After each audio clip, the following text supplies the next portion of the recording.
You're listening to the N2K Space Network.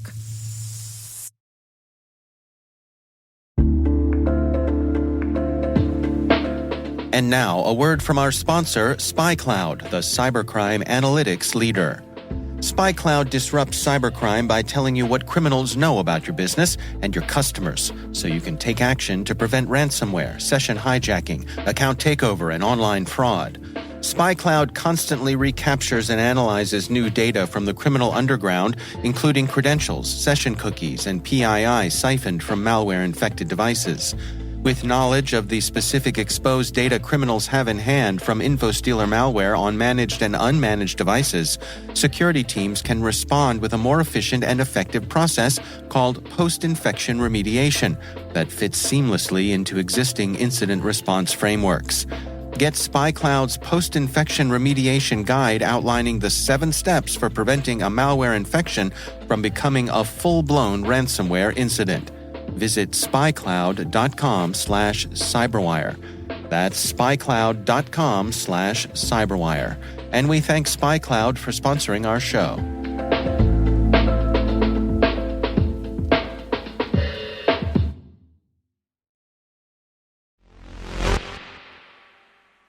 The phrase building the airplane as you fly, meaning figure it out as you go along, is one of those corporate idioms that has made its way into the common lexicon. Well, perhaps one of these days we'll also hear a new, albeit clunky version of this one. Maybe something like this: fixing up spaceport licensing procedures as the spaceport is being built. Maybe we'll workshop that one a little bit. T-minus 20 seconds to LOS T-dress. Go for deploy. Today is July 17th, 2023. I'm Maria Varmazes, and this is T-minus.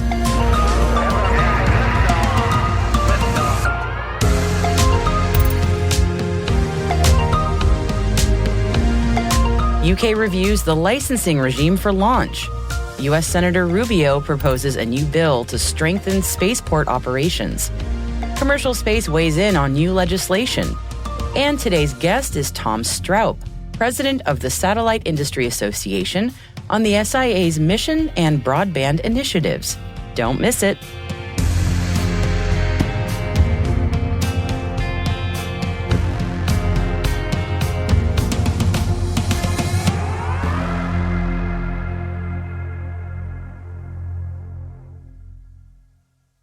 And now on to today's Intel briefing. This whole commercial space thing, part of what's so exciting about it is that it's all still pretty new as things go. That also means there are still parts of it where things are kind of being figured out as we go along. That's especially apparent when we talk about spaceports, because as of right now, there are 17 active vertical launch supporting spaceports in the world. But if you count all the planned or announced spaceports out there, that number goes up to 80. Quite a delta between 17 and 80. And do most nations have the processes for getting those spaceports up and running as smoothly as some in the industry would like? Not even close. And that's the issue under scrutiny right now in the UK as work on Saxavord Spaceport continues to progress. Meanwhile, several companies who want to launch satellites from UK sites like Saxavord are saying the regulatory approval process for receiving a launch license from the UK's Civil Aviation Authority is too burdensome and long, causing avoidable launch delays. And a new report from the House of Commons Science, Innovation and Technology Committee is agreeing with the industry's assessment. The new report took a close look at the launch approval process for the attempted orbital launch for the now defunct Virgin Orbit from Spaceport Cornwall. That launch was delayed from autumn 2022 to early 2023 due to the licensing process, which the CAA says took a standard 15 months to complete. The report says, quote, representatives from Space Forge and Virgin Orbit told us that they were concerned that the requirements of the UK's license process were too stringent and that the Civil Aviation Authority was not processing license applications at a quick enough pace. For companies going through the CAA's licensing procedures, they're encountering burdensome, decentralized bureaucracy that's really slowing down the process. Virgin Orbit CEO Dan Hart said this in the report. Many organizations had an interest or statutory requirement to have an interest in the launch, including maritime, environmental, health and safety, nuclear, and lots of other organizations. We found that we needed to rehash information many times, and sometimes the asks would change in terms of the level of depth or the kinds of information we needed. There was not what I would call a central clearinghouse, where you put your information in and then the system is satisfied. The term that comes up a lot in the committee's report is simply streamlining. If the CAA can't make the process easier to comply with, the UK risks losing space launch business to other countries, the industry partners warn. And for their part, the CAA says they're taking this feedback to heart and plans on making more changes to the licensing process. That echoes some of the feedback from Frank Strang, who is the CEO of Spaceport Spaceport, who said to the committee that it was a slow start at first for the licensing process with the CAA, but, quote, that they now had a very good relationship with the space regulation team and that they had no issues at the moment with the way their license application was progressing. So you should expect more information on lessons learned from the delayed Virgin Orbit launch and how those lessons will be applied to UK space launch from the House Committee by September. And hey, the UK's not at all alone in trying to figure this all out. A similar discussion is also happening in the United States right now regarding commercial space. A number of industry voices in the United States spoke at a hearing of the U.S. House Science Committee, which is developing a preliminary commercial space bill, though there's no timeline for this one yet. This conversation is especially timely with the potential October 1st expiration of the Federal Aviation Administration's learning period for commercial space. Even if that learning period is extended, which is what a lot of industry partners are urging the FAA to do, there's lots of work to be done in developing what commercial spaceflight regulations should look like in the United States and which agency or agencies should be overseeing those regulations, while still keeping U.S. commercial spaceflight internationally competitive. We'll be keeping an eye on that one too. And speaking of U.S. legislation, Senator Marco Rubio of Florida has put forward the Enhancing Spaceport Operations Act, and this could really shake things up for the commercial space industry. Today, the U.S. Space Force relies entirely on commercial providers, but lacks the authority to fully support their needs. The bill aims to change that by giving the secretary of any military department, and that's the secretaries of the Air Force, Army, and the Navy, the authority to support federal and commercial space launches using domestic military installations. Okay, so what does that mean? It means the U.S. military could directly provide space launch support services to commercial entities. Imagine getting supplies, services, equipment, and even construction aid directly from the Department of Defense. There's a catch, though. Any support from the Department of Defense would come with costs. Direct costs associated with the goods and services they provide would need to be reimbursed. Even indirect costs might be included based on what's deemed reasonable. Today, commercial launches from military spaceports come with a bill that includes narrowly drawn direct costs. With this proposed change, the bill would include a broader list of direct and indirect costs associated with the launch service. That being said, any funds collected from industry would go back to respective departments, reducing the taxpayer burden. This proposed legislation has a ripple effect, too. It is expected to directly benefit operations like Space Launch Delta 45 at Patrick Space Force Base and Cape Canaveral Space Force Station in Florida. This all spells out more opportunities and a greater cooperative push in the space sector. And it's not a surprise that it's being proposed by a Florida senator. Staying with Space Force, and U.S. Space Systems Command has announced an update to the next phase of the National Space Security Program, and it looks like this could be big news for a third commercial space launch provider. Initially, this program was looking for just 2 companies to assist with its space lift requirements, but this update opens up a chance for a third company to benefit from the program. The formal call for proposals is expected for later this summer. It says a lot about recent developments in aerospace that we don't see a Falcon 9 liftoff as news anymore, but hey, we do love a launch here at T-Minus and obviously want to mark the record-tying 16th flight for the SpaceX booster. The launch on Saturday from Cape Canaveral Space Force Station in Florida carried 54 new Starlink satellites to orbit, which will be the last set of the version 1.5 satellites for SpaceX as it transitions to the new version 2 of the Starlink Internet vehicles. And we do really love a space junk story on our show, normally about removal, of course. But there's something that satisfies our treasure hunting hearts when we hear about parts of vehicles washing up on beaches. And now Australia believes that they have found part of an Indian rocket on their shores. A piece of space debris washed up on a remote beach in Greenhead, 250 kilometers north of Perth, where it was found and reported by curious locals. The object appears to be a fuel cylinder from the third stage of India's Polar satellite launch vehicle, though that is yet to be confirmed. The authorities say that the object is safe and there's no risk to the community. I imagine the local metal detectorists were most satisfied with that find.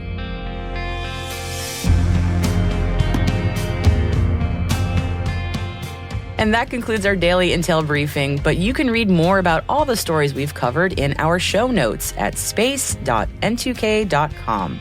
We've also included an op-ed from Via Satellite on the growing demand for sovereign space systems.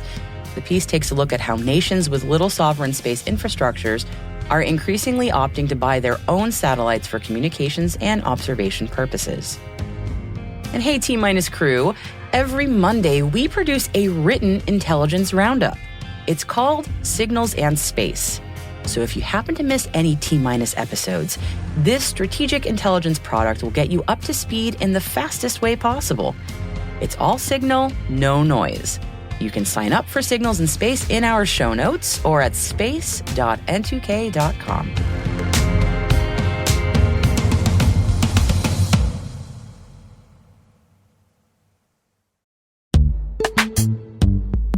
This episode is brought to you by Palo Alto Networks, the leader in cybersecurity. As AI-driven attacks increase, organizations can't afford to have network security that's stuck in the past.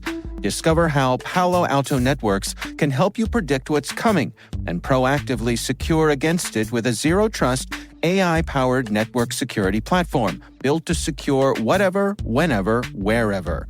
To learn more, visit paloaltonetworks.com/network security platform.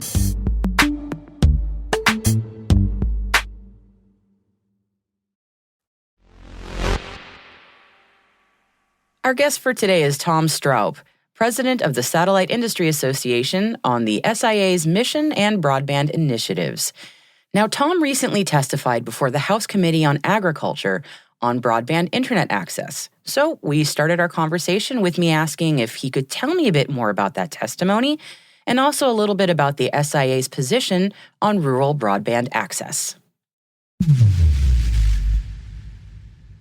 The hearing was on bridging the digital divide. And of course, there's great interest among policymakers on how we can ensure that everybody in the country has access to broadband.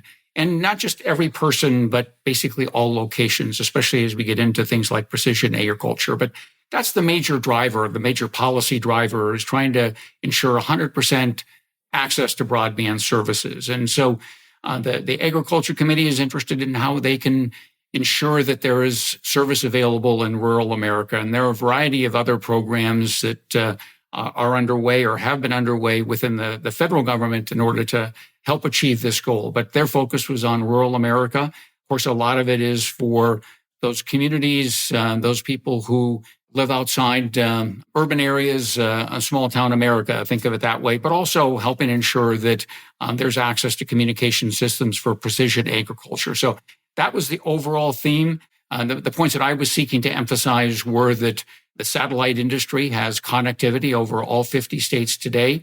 Services available today. Our costs are decreasing. We have the ability to be able to provide service to people very quickly within a matter of days, as opposed to having to lay fiber in order to reach an area of the country, which is some of the representatives of other organizations. That was their emphasis, or wireless fiber connectivity. So each of us, emphasizing different points, but the highlights that I made were just the ones that I'd mentioned: ubiquitous coverage, availability of service today, decreasing costs, and increasing speeds and increasing capacity.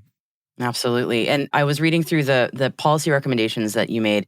I'm very interested in what the satellite industry is interested in, given the nature of our show. So I wanted to ask about a few of them. I just wanted to learn more about what they mean. So one of them, we talk about it a bunch on our show, but it's not easy for many people to understand, I think, sometimes. the protection of the satellite spectrum specifically. There was also opportunities for sharing or repurposing underutilized spectrum bands. Those are, sounds like two separate issues, but could you talk about both of those and a little bit on what those mean and why this is so important to the SIA? Yeah, so virtually all of our members are dependent upon utilization of spectrum one way or another. I mean, if you're a manufacturer, you're selling to companies that are using spectrum for the variety of services that we provide. And it's not just broadband. I mean, whether it's distribution of video systems, direct-to-home TV services, whether it's remote sensing, all of them rely on spectrum. And we're not the only industry that is dependent upon spectrum in order to provide the services. And so it's a continuous battle within the industry, among industries, as to who is going to have access to spectrum as it's made available or as we seek to repurpose it. And the satellite industry has a long history of sharing spectrum among itself, among different members of the industry. And we've shared with other industries. But a few years ago, there was a proceeding at the FCC that essentially changed how we used one of the bands of spectrum, requiring us to share with terrestrial wireless users, which creates a complexity that didn't exist before. And so when we talk about sharing, those are some of the issues that are associated with whom are we going to have to share? What are the, who has primary access if there's interference caused? Who's responsible for mitigating the interference? So those are some of the issues. And of course, we need more access to spectrum, more spectrum to be able to continue to grow, just given the growth rates that we've seen, the new entrants into the industry. And again, we're not unique in that respect. But those are the points that we're really seeking to make, is that we need more spectrum. The spectrum that has been allocated needs to be preserved for the satellite industry. And if we are going to share, and increasingly policymakers are looking at the need to share spectrum, the terms under which they're shared are very important. And of course, the federal government has a lot of spectrum. And, that is often one of the sources of seeking to reallocate spectrum or to share spectrum. Many of those spectrum bands are used for satellite services. So, we provide service to the commercial industry, but also the U.S. government, and especially the military, is a big user of spectrum. So trying to ensure that even if it is not commercial satellite spectrum that we're talking about, if it's something that's allocated to the government, but it is used for satellite purposes, that we're doing it in a way that is very mindful of the potential for interference and the importance our industry has in national security and the economy. So those are all of the points that we're seeking to make. All right. So I'm going to move away from the testimony to Congress and just talk more in general about the SIA's policies. And I would love to get some information on a phrase that I keep reading that I'd love to know more about. So technology neutrality policy approach. And that's I saw that on satellite broadband policy specifically, but that's a phrase that I saw a number of times. And I was wondering if you could walk me through what that means. Yeah. So the desire is to not have policymakers prefer one technology over another, or weigh the scale in selection of funding recipients would be a good example. And so there are ways that it can be done overtly, which is just saying, we're only going to provide funding for a certain type of service. You could say fiber optics or a satellite service for that matter. But there are also ways of dealing with by setting requirements, technical requirements. And so, going back to the hearing, you may recall that one of the representatives was advocating symmetrical speeds. That's a way of essentially saying fiber optics should be the only technology that is eligible for funding. And of course, our response is that's just not what the marketplace demands. But when we talk about technology neutrality, it's not limiting funding programs, eligibility for providing service for different types of areas. And again, going back to the agricultural hearing, rural America, not limiting to any one industry, any one technology. And that's what we mean. But again, not just from a policy perspective, but also from an implementation perspective. And so there's another program for funding broadband in the country, the BEAD program being handled by NTIA, and the funding is going to the states. And to be determined how this is going to play out, because each of the states is going to be responsible for the selection of the award recipients. But it could very well be that the satellite industry is at a disadvantage just because of the implementation approach that's taken at that level. So, but that's what we talk about. That's what we mean when we talk about technology neutrality. I saw a number of really fascinating areas on the SIA website. And One was on cybersecurity, which is something I'm always interested in. Another one that I think, given especially that we've talked about the increasing proliferation of satellites on orbit, space sustainability. I would love to hear a little bit about SAA's position on that. And also if there are any thoughts about what's coming with in-space satellite servicing or what's already happening or what's going to happen there. Yeah, so certainly space sustainability is a very important issue to SIA and its members. And so there are different approaches that companies recommend to address some of the more detailed issues when it gets into that. And so we started by putting together a set of principles several years ago and have been working with policymakers on creating a broad construct to address some of those issues. Also, we've addressed the issue of who should take on the role of space situational awareness. That's something that has been discussed for a number of years as we transitioned away from the Defense Department having the primary responsibility to a civil organization. And so we've dealt with recommendations as it relates to that. So I think that the key point is it's very important to the industry. We've worked with policymakers on those areas where we can achieve consensus. SIA is a consensus-based organization, and when you start getting into some of the details, such as maneuverability, it's not just that satellites should be maneuverable, but how you achieve that. That's where there are different technologies, different companies that have deployed different technology, where there's not necessarily consensus within SIA. But again, it continues to be one of the more important issues that we're working on and will continue to work on, and we'll continue to update our policies and our recommendations as we're able to achieve consensus on some of the different points. But, you've seen that the FCC had made a modification to the lifespan. That's an area where there was consensus that 25 years was too long. Now we're starting to get into some of the additional details where there may not necessarily be consensus within SIA. Well, definitely something to keep an eye on. Yes, I remember what you're talking about with the updated longevity rules. So that was a big update. So I realize we're coming up on time. I want to be sensitive to that. So I wanted to give you the floor if there's anything that you wanted to mention about the SIA. Yeah, just one other thing that I want to touch on is cybersecurity, which you had mentioned. Again, a very important issue to our members. I would say that because most of our members sell services or equipment to the government and especially the military, this is something that has been a requirement for and within our industry for a long time, being able to meet their requirements. And so we are attempting to work with policymakers on the best way to be able to disseminate information. One of the examples that is discussed widely within policymaker circles is whether space should be declared as critical infrastructure. Segments of the industry are already considered critical infrastructure. And of course, cybersecurity is a big aspect of that. And so we're working on ensuring our members understand exactly what that would mean and potentially put together a recommendation on that. But again, virtually all of our members have had to deploy systems that have addressed cybersecurity challenges. When the war in Ukraine broke out, we were asked to notify our members that they might be susceptible to cyber attacks, which of course we did. But when I received it, I thought our members already know this. So again, it's just such an important issue. Think of it as, given the critical role that satellites play in the U.S. economy and the worldwide economy, we know that we're a potential target and have taken steps to address that. And when the SIA comes out with an official policy document on that, I'd love to learn more about that. So I'll definitely be keeping an eye out for that news. Tom, thank you so much for walking me through it. I really appreciate your time and expertise today. It was a pleasure having you. Thank you.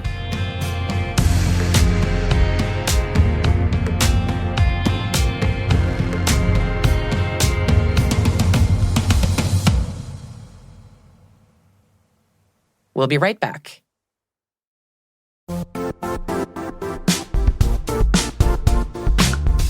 Now, a word from our sponsor, the Johns Hopkins University Information Security Institute, currently seeking qualified applicants for its innovative Master of Science in Security Informatics degree program.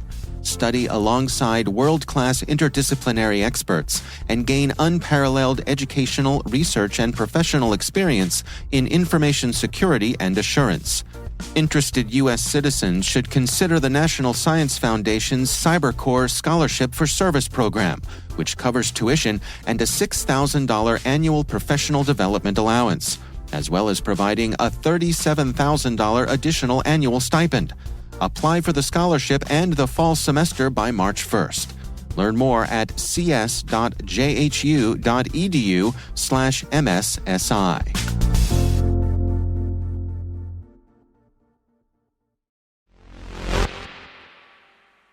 And welcome back.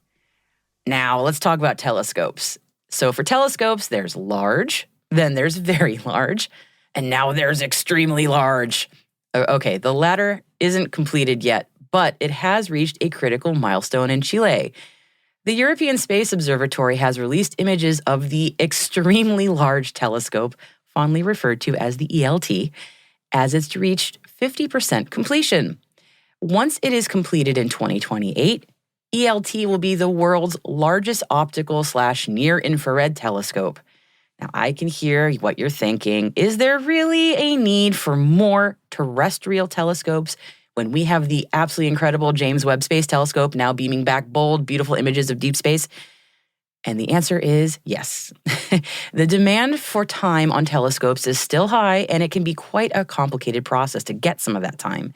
First, you need to filter through the telescopes on offer and figure out if they work with what you're looking to achieve. And then you must apply TAC. No, not tactics. You have to go through the Telescope Allocation Committee, known as TAC, which is responsible for comparing all of the proposals for each telescope. TAC creates a ranking of each proposal based on the quality of scientific importance, as well as the appropriateness of the telescope to the task. And at the moment, there is much more demand than availability for the best telescopes. So I'm sure there are astronomers around the world letting out little whoops of excitement at the latest news from ELT.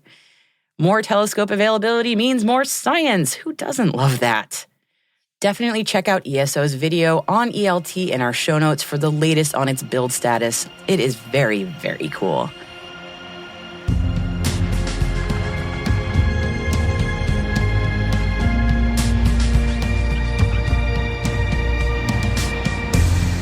And that's it for T- for July 17th, 2023.